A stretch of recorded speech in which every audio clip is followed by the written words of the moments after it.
Welcome to the Hindu Daily. Okay, let's unpack this opening salvo from the editorial section because the headline data is, well, it's profoundly misleading, isn't It it? really is. We're looking at India's child justice system, and 2025 marked what was supposed to be a major milestone. Our fast-track special courts cleared more child sexual offense cases than were even registered that year. The disposal rate hit a staggering 109%. I mean, we're talking nearly 88,000 cases closed. And on paper, that speed sounds incredible. It sounds like phenomenal efficiency. It does. But for you, the listener, here's the crucial metric that tells the real story. Speed. It just doesn't equate to justice. Not at all. While that disposal rate surged, convictions have just plummeted across the country. They fell from around 35% in 2019 down to just 29% by 2023. And if you look specifically at those fast-track courts, The ones being celebrated. the very same ones, their conviction average is a dismal 19%. Wow. That's a devastating paradox. So if the courts are processing cases that quickly, what is fundamentally causing these cases to collapse? I mean, is the bottleneck in the judiciary or is it somewhere else? The bottleneck is a systemic failure to support the child survivor. It's that simple and that tragic. How so? Well, when you speed up the trial, you often accelerate the investigation. And that leads to incomplete charge sheets, crucial forensic reports getting delayed, Right. especially in states like Uttar Pradesh and Maharashtra. Yeah. But the deepest truth, the real problem, lies in the complete failure to implement the mandated support system. You're talking about the support persons and volunteers. Yeah. The people who are meant to help a child navigate what has to be a terrifying legal process. Exactly. The Protection of Children from Sexual Offenses Act, POCSO, it mandates these trained support persons. Oh. And this was confirmed by a 2021 Supreme Court order and then again by guidelines in 2024. So it's the law. It's the law. Yet, many states have just failed to impanel them. So what happens is the child and their family often walk into a police station alone, completely unsupported, and that leads to cases collapsing before they even get to trial because the victims feel re-traumatized or, frankly, just scared. If these support systems are mandated by the highest court, what are the real-world roadblocks? Is it funding? Is it just sheer negligence? It seems to be a failure of priority. And we see similar failures with the paralegal volunteers, the PLVs, who are supposed to be that first line of legal aid. Right. The Supreme Court directed in late 2025 that PLVs be appointed at every single police station. Yet, if you look at the status reports, they are abysmal. Take Andhra Pradesh, for instance. Okay. It has PLVs in only 42 of its 919 police stations. Without that first line of defense, the system is almost designed to fail the most vulnerable. And this erosion of protection continues right inside the courtroom. The article highlights some deeply troubling judicial issues. Indeed, we've seen courts acquit and accuse simply because they offered to marry the survivor when she turns 18. Unbelievable. And it gets worse. The higher judiciary has occasionally let off convicts. I mean, people convicted under serious sections of the POCSO Act, citing a happy marriage as a justification. Which effectively pushes vulnerable girls into lifetime ties with their abusers. It completely undermines the entire purpose of the law. Exactly. The legal speed is worthless if the foundation of justice is crumbling. You know, that challenge of translating central policy into real localized support, it applies just as much to geopolitics. Let's shift gears.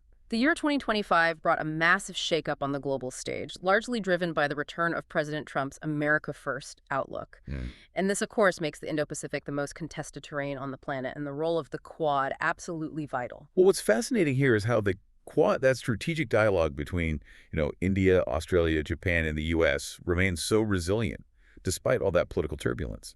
Their core objective is pretty consistent, establishing a rules-based, free, open, and inclusive Indo-Pacific. That hasn't changed. But the turbulence was very real. The group failed to convene a leader-level summit in 2025, which was scheduled to be hosted by India. And that immediately led commentators to speculate that the Quad had, quote, withered. That speculation was, I think, very premature.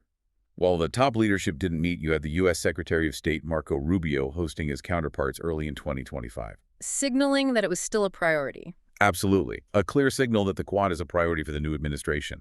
The momentum is continuing through active operational initiatives, which is crucial, for proving the Quad is more than just a talk shop.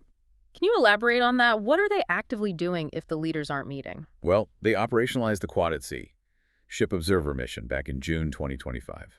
That focuses on Coast Guard cooperation, Maritime safety. Practical stuff. Very practical. Then there's the Ports of the Future Partnership, which is all about sustainable infrastructure. It held its first meeting in Mumbai in October. And maybe most importantly, the Malabar Naval Exercise with all 4 countries was successfully held in Guam. So these activities show the body is working, even if the head needs to get in a room together. Exactly. But a leader-level summit is still clearly vital to ensure that strategic convergence. Of course. And diplomatic efforts are now targeting early 2026. It's necessary, especially when you consider that 2 of the member countries have new administrations. The U.S. under President Trump and Japan, where Prime Minister Sanae Takaichi took office in October 2025. You can't set that long-term strategy without the people at the very top of the pyramid aligning. Precisely. Let's connect this idea of power and exclusion as we move to conservation. This is a genuinely shocking segment, looking at the colonial roots of modern conservation and its human cost. Here's where it gets really interesting, or rather, horrifying. I want to start with a story from Nepal. Around 2006, forest rangers waterboarded a farmer named Shikaram Chaudhuri over a missing rhino horn. He died. No horn was ever found. And the World Wildlife Fund, the WWF, actually campaigned to have the charges against the rangers dropped. It's a horrific example, and it's essential context. The modern conservation movement really started in the 1800s by painting indigenous people as uncivilized and using that to justify appropriating their territory to create so-called pristine wilderness. Which were often just game reserves for the colonial elite. Exactly. So this othering treating Black, Indigenous, and people of color communities as outside of the conservation effort or even as the enemy, it's fundamentally baked into the system. And it persists today, especially in the global South. Absolutely. And modern conservation often creates this dangerous urban-rural divide. It prioritizes individual wildlife over human well-being. Think about the 2018 example of the tigress Avni in India. I remember that. There was intense, almost hysterical public outrage after she was killed. Urban animal lovers were chanting, "Avni's kids, nation's kids." Right, but the people being policed and displaced, they were rarely the ones being heard. So what was being overlooked? What was overlooked were the 13 rural villagers Avni had killed, and the children left parentless because of it. You know, when wildlife raids crops or kills people, the state compensation is often meager or limited or seriously delayed. So you have urban animal lovers, often from privileged backgrounds, imposing their view of conservation, this idea of nature devoid of people, which leads directly to dispossession and conflict. Correct. It leads to stories like the Jenu Kudubas protesting forced relocation. It's a powerful indictment of the whole model. So what's the path forward? How do we counter this centuries-old exclusion? Well, Indian scientists have proposed a crucial 4-step framework. First, we have to support human rights for these communities. Okay. Second, create space for indigenous peoples and local communities, IPLCs, to exercise real agency in decision-making. Third, challenge the accepted norms of engagement. And finally, and this is key, seek new educational opportunities and traditional knowledge from these communities themselves. So moving away from fortress conservation. Exactly. We need to recognize that IPLCs are often the most effective, long-term stewards of nature. That kind of structural change is mirrored in another area where law and human reality are just clashing. Let's shift to the age of consent. This is a deeply complex legal and social issue. It really is. On January 10th, the Supreme Court weighed in, urging the government to initiate corrective measures, specifically about the misuse of the POCSO Act in consensual adolescent relationships. And this is a tremendous legal dilemma. Yeah. How do you balance protecting minors from genuine exploitation with respecting the emerging autonomy of older adolescents? It's a very fine line. Currently, the age of consent in India is 18. This was cemented by the 2013 Criminal Law Amendment Act, and it's been retained in the new Bharatiya Nyaya Sanhita, the BNS 2023. So if you're under 18, your consent to sexual activity is legally irrelevant. It's statutory rape, period. That clear, objective standard, the bright line rule, was meant to create this unambiguous zone of protection for children. But the data shows this blanket rule is creating some severe collateral damage. It really does. Studies show a significant portion, something like 24.3% of POCSO judgments involved romantic relationships, not abuse. Wow, nearly a quarter. And critically, in 82% of those cases, the victims refused to testify against the accused. The law, which was intended to fight abuse, is often weaponized by parents when their children elope or engage in consensual intimacy. It ends up criminalizing the young person they are dating. The argument for change is compelling, isn't it? The law infringes on the autonomy of 16 to 18-year-olds who are deemed mature enough for, driving, choosing a college, or working. Right. Many Western democracies have the age set at 16, and they often couple that with a close-in-age exemption, the so-called Romeo-Juliet clause, to protect against criminalizing young love. And that's the nuance that Parliament has consistently rejected. They've turned down recommendations from both the Justice Verma Committee and the Law Commission's 2023 report. Yes, and the hesitation is real. I mean, you can understand it. Lowering the age risks, weakening the deterrent framework, making it easier for genuine predators or traffickers to disguise coercion as consent. It's the ultimate legal dilemma, respecting autonomy without gutting child protection. So what's the pragmatic tweak being suggested? Instead of a wholesale reduction, the focus is on a more pragmatic tweak. Introduce close-in-age exemptions for 16 to 18-year-olds, maybe limited to a 3 or 4 year age gap. And that would have to be coupled with judicial reviews. Absolutely. Mandatory judicial reviews to detect any sign of exploitation. This offers a path toward nuance so we don't criminalize young people navigating love while still maintaining essential safeguards against severe abuse. Let's connect strategy and history now. We'll move from these complex legal frameworks to oceanic dominance. The importance of the Indian Ocean is absolute. As Jawaharlal Nehru once noted, history has shown that whatever power controls the Indian Ocean has India's very independence itself. That history is our strategic anchor. It truly is. The Reelage Handbook of Maritime India highlights just how deeply rooted we are as a maritime civilization. Right. We always talk about empires coming through the Khyber Pass, but the Cholas, dubbed the nautical tigers, they were sailing east and west for trade and conquest. They were projecting power outward across the seas. And strategically, India has successfully demarcated its maritime boundaries with all its neighbors, which is a major diplomatic feat, the only exception being Pakistan. Yes. And looking at contemporary strategy, the key challenge is the Sino-Indian maritime rivalry. Scholars are urging extensive joint consultative mechanisms to prevent a clash of interest in the region. And India has done well in shaping its power projection. It has. The Navy has transformed into a net security provider. For example, it effectively curbed piracy in the Arabian Sea early this century. That was a huge deal. But the external environment is changing fast, too. The U.S. National Security Strategy of 2025 took, a softer view of China than in previous years, right? It did. It treats China more as an economic competitor now than an outright geopolitical adversary. So what does that mean for India? That shift requires India to urgently refine its own Indo-Pacific strategy. The U.S. position might become more ambiguous.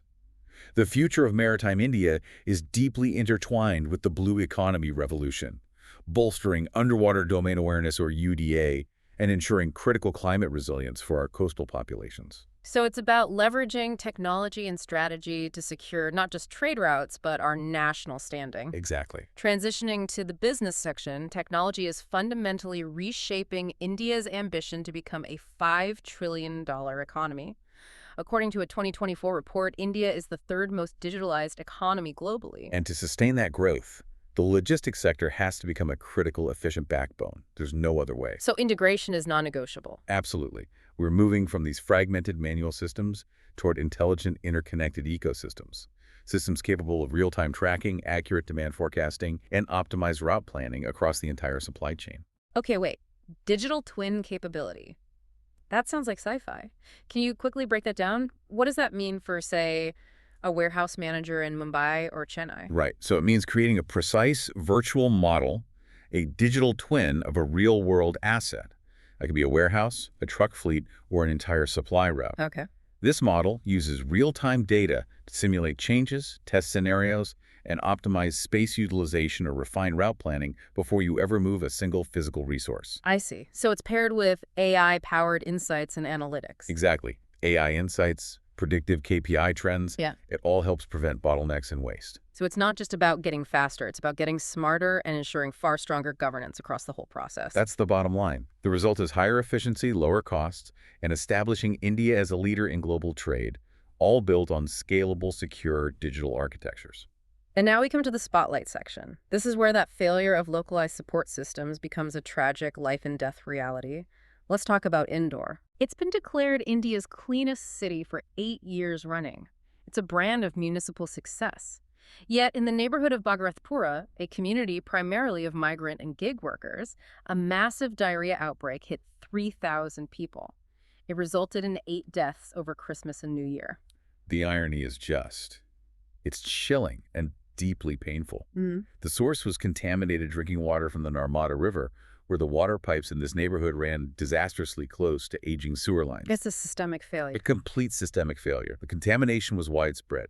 35 out of 80 bore wells were toxic, infected with over 25 different bacteria, viruses, and parasites. The story about Sunil Sahu, a courier delivery executive losing his 6-month-old son, Avian, because they added pipeline water to his milk, that just cuts right through the clean city rankings. It does.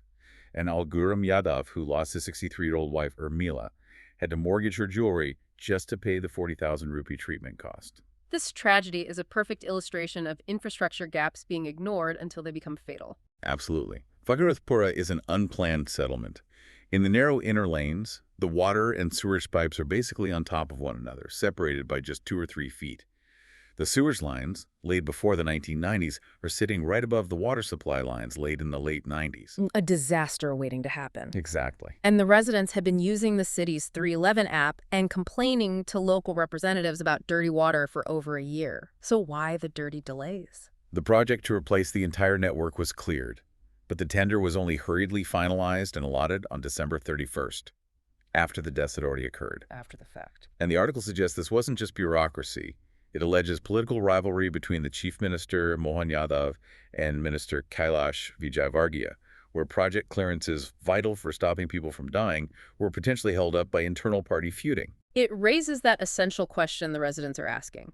If they work hard and pay taxes, are they asking too much for infrastructure that ensures clean, safe water? It's a profound systemic failure. It exposes the blind spots beneath that glossy, cleanest city brand. It's the ultimate disconnect between state ambition and local reality. Finally, let's explore the white liquid gold of the dairy economy in Chittoor, Andhra Pradesh. This is a major milk belt producing nearly 2 million liters every single day. And there are real success stories. Yeah. You have Munepa, who went from owning 2 cows in 2020 to 8 now, using that steady income to fund his grandson's engineering studies. That's incredible. But the sector is also incredibly resilient, yet deeply fragile. It is. Over 80% of farmers are small and marginal. They rely on dairy as a critical livelihood buffer against the volatility of crop failures. And it's an operation run predominantly by women. Yes, they manage everything from milking and bookkeeping to budget recalibration when prices fluctuate. They're the invisible pillars. And that fragility, it stems from the collapse of the Chittoor Cooperative Milk Producers Union Vijaya Dairy years ago. That just shattered the ecosystem and left private buyers dominating the market. That's right. So the cow milk procurement prices are low, around 27 to 32 rupees per liter. A mere 2 rupee drop in price costs small farmer 1,200 to 1,500 rupees a month. That's a devastating blow. So what's the game changer here? The game changer has been the resurgence of support infrastructure, specifically the bulk milk chilling units or BMCUs. But if 80% of these farmers are small and marginal, how realistic is it that they can leverage sophisticated BMCUs without massive state subsidy? Is this solution truly scalable for the smallest farmers? Well, the BMCUs are becoming scalable because they're often run by women's self-help groups. It's a collective solution. Chilled milk fetches 3 to 7 rupees more per liter than milk sold to middlemen, so the investment becomes worthwhile. I see. And critically, the entry of Amul, via state-backed initiatives, has forced private dairies to raise their rates and improve transparency just to compete. So the cooperative model, even though it's not fully revived, is reintroducing a necessary competitive benchmark. Precisely. So even with chronic fodder shortages and low youth participation, the future involves scaling up maybe to 3 million liters per day by focusing on better breeds and this chilling infrastructure that secures a higher price point for everyone. As one farmer put it, success isn't just about the liters produced, it's about ensuring secure livelihoods. That's the heart of it. That system of timely, secure support, whether through a cooperative benchmark or chilling units, is the only thing preventing a massive sector from operating at a continuous deficit. If we look across all 8 sources today, from the child justice system to the conservation movement to the clean water crisis and finally to the dairy sector, the overarching theme is the critical importance of secure, localized support systems. Absolutely. When that mandated systemic support fails, whether it's due to hurried investigations, colonial assumptions, infrastructure neglect, or the collapse of cooperatives, then speed and scale, they become meaningless metrics. You end up with high case disposal rates without any justice. Clean city brands without clean water. And high milk production without secure livelihoods.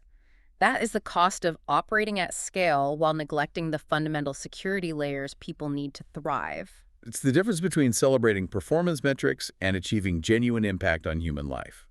Something worth considering as you move through your day. Thank you for listening. If you want to provide suggestions, please contact on the Twitter handle given in the episode description. As always, we are eager to hear what our listeners want to be informed about. We wish you a great day.